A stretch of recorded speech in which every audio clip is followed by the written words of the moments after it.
Feynman on a strong heart. Stop ignoring one symptom, and you will live longer. Richard Feynman was known for his groundbreaking work in theoretical physics and his remarkable ability to explain complex scientific ideas with striking clarity. But behind the Nobel Prize and the iconic bongo drum performances lay a man who believed in living life to the fullest, seizing each moment with curiosity and vigor. Few people know that Feynman also had thoughts on personal health, particularly on the importance of paying attention to subtle bodily cues. He would warn friends and colleagues that ignoring even a small, persistent symptom could be a missed signal of something larger. In today's narrative, we explore how this brilliant physicist's unwavering approach to truth and direct inquiry might illuminate a path toward better heart health and a more robust life overall. By the end, a surprising twist will connect his scientific curiosity with an unexpected lesson on well-being. Picture a young Feynman at Princeton in the early 1940s, brimming with energy and ready to question everything around him. His mind sprinted through the complexities of quantum mechanics, while his heart, in both the literal and metaphorical sense, sustained his passion for adventure and new experiences. Yet even in those early days, he was observant about how people dealt with health concerns. He noticed that many of his fellow academics would brush aside warning signs: a nagging cough, a slight but persistent pain, or unexplained bouts of fatigue. Meanwhile, Feynman insisted on investigating the smallest anomalies, whether in a mathematical equation or in the human body. This attitude carried over into his stint at Los Alamos during the Manhattan Project. Under immense stress and sleepless nights, many of the staff fell ill. Feynman, though extraordinarily dedicated, made sure to watch his own energy levels. If something fell off, he did not hesitate to examine it or ask colleagues who might know more about health. In fact, he sometimes joked that if people observed their bodies with the same precision they used in calibrating a piece of scientific equipment, they might uncover hidden issues before they became severe. For Feynman, it was not about hypochondria or incessant worry. Rather, it was about applying the scientific method to everyday life. If a small ache lingered, he would note it, seek patterns, and decide if action was needed. This playful curiosity saved him from ignoring things that could spiral into bigger problems. While he is not primarily remembered for health advice, Feynman understood the value of data, including the data our bodies produce when they signal distress, even if subtly. His perspective became even more personal later in life when he battled serious illnesses, including cancer. He underwent multiple surgeries and hospital stays. During these ordeals, he was particularly attuned to small changes in how he felt, discussing them openly with doctors and pushing them for explanations. Feynman knew that a sudden shift in heart rate or breathing, however minor, might contain critical clues. This vigilance sometimes contrasted with the typical stoicism of patients who might let doctors make all the decisions without question. Feynman believed an informed, engaged patient could contribute to better outcomes. Here's a question for you. When you feel a minor ache or discomfort in your daily life, do you tend to ignore it and hope it goes away, or do you investigate it early on? Share your approach in the comments. It might just inspire someone else to be more attentive to their own health. Over time, Feynman developed an informal philosophy about the heart. It was both a vital organ and a metaphor for passion. If you let apathy or neglect seep into how you care for your body, the neglect might spread into your outlook on life. In lectures and casual chats, he sometimes drew an analogy. A theoretical physicist cannot ignore a strange result on a chalkboard, because it might reveal a fundamental error or a hidden truth. Similarly, you cannot ignore a strange symptom in your body, because it might be the first alert to a condition that could become severe if left unaddressed. This approach influenced how he lived. He biked around, played the drums, danced, and remained physically active for much of his adult life. He was not a zealous fitness guru, but he found joy in moving his body. He believed that physical well-being directly affected mental clarity. After all, the mind that solves quantum puzzles resides in a body that must be cared for. If that body is compromised, So is the mind's capacity for wonder and exploration. Friends recall how Feynman, when hearing someone complain about a recurring pain, would urge them to look deeper. He would say, "That is data. Use it," much like he would with an anomalous lab result. For Feynman, the difference between living well and merely existing often lay in how seriously one took these signals. He was aware that heart disease could creep up silently, with minor warning signs such as consistent fatigue, odd chest sensations, or changes in breathing patterns. Catching them early could be the difference between a manageable issue and a life-threatening crisis. As Feynman's reputation grew, so did his opportunities to speak publicly. People admired his candor and the joy he exuded in explaining science. But if asked about health, he would not claim to be an expert. Instead, he would say something along the lines of, "We have learned to measure cosmic rays and quantum states, but many of us have not learned to measure our own discomfort." That statement, typically delivered with a wry smile, held a core truth. In a world saturated with technology and medical advances, many people still fail to listen to their own bodies. He also promoted the idea that listening to one's body does not mean being anxious or fearful all the time. Rather, it means being matter-of-fact, like a scientist. Observe, record, compare, and seek expert opinions when necessary.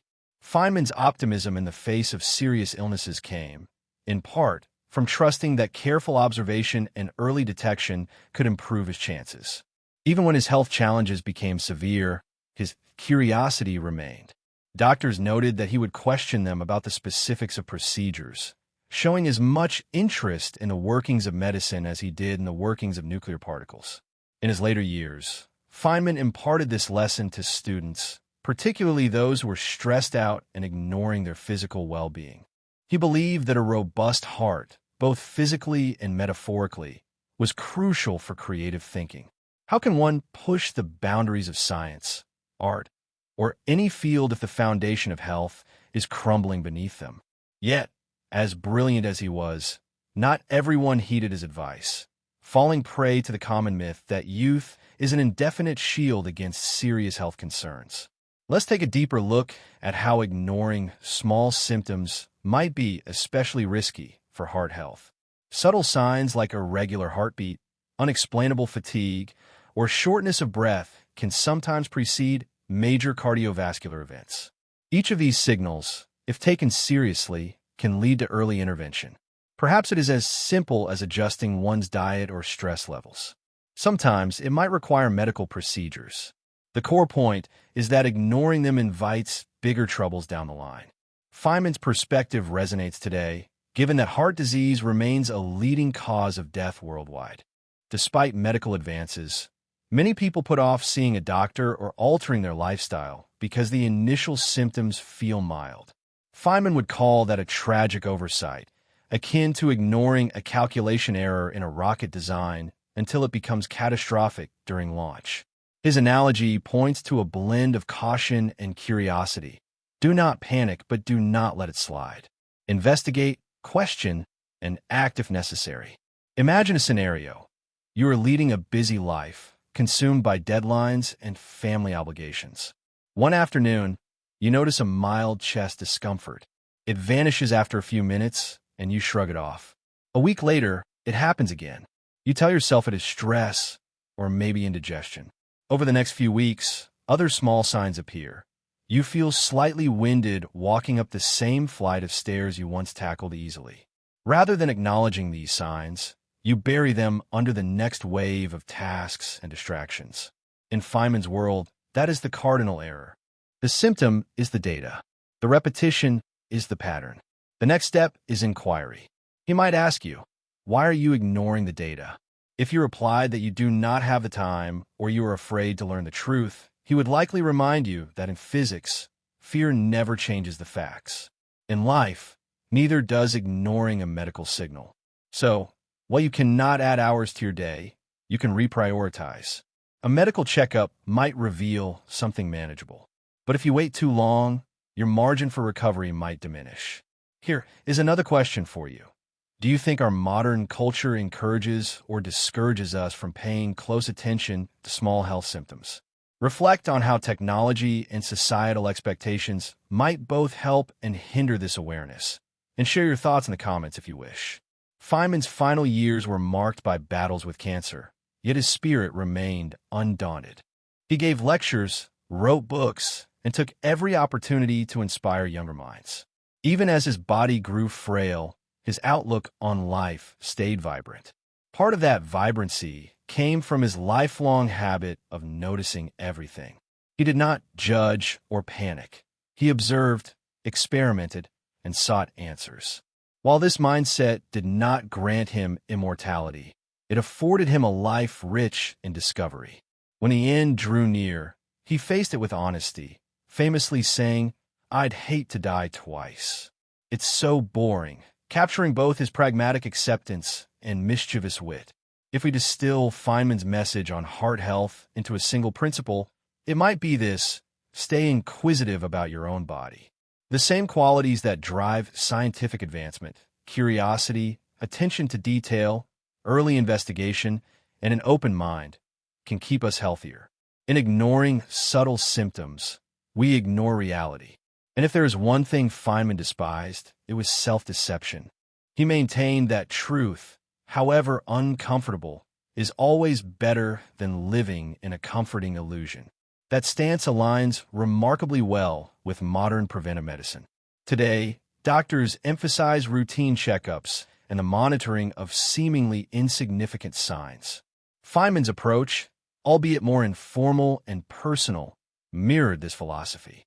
He would likely applaud the tools available now, such as wearable technology that tracks heart rate and alerts you to irregularities. Yet he would also caution that data means nothing if we do not interpret it correctly and take action when necessary. Now for the twist. While Feynman focused on heart health in a literal sense, his philosophy applies equally to the heart as a symbol for one's passion and drive. Ignoring a symptom could mean ignoring a sign of burnout, depression, or emotional strain. Just as the body can warn of a coronary issue, the mind can warn of psychological stress that might lead to emotional collapse. Feynman believed in living fully, dancing, playing, exploring. He would likely say that ignoring a creeping sense of apathy or a dullness of spirit is just as dangerous, in a different way, as ignoring chest pain. Both can shorten the quality and breadth of our lives. In the end, the best lesson we can take from Feynman is this: be unafraid to look closely. Whether in a laboratory or in your own daily routine, paying attention is a form of respect for reality. Feynman's life, despite its trials, was a testament to the joy that can arise from staying attuned to the subtle signals of the world, including those from within.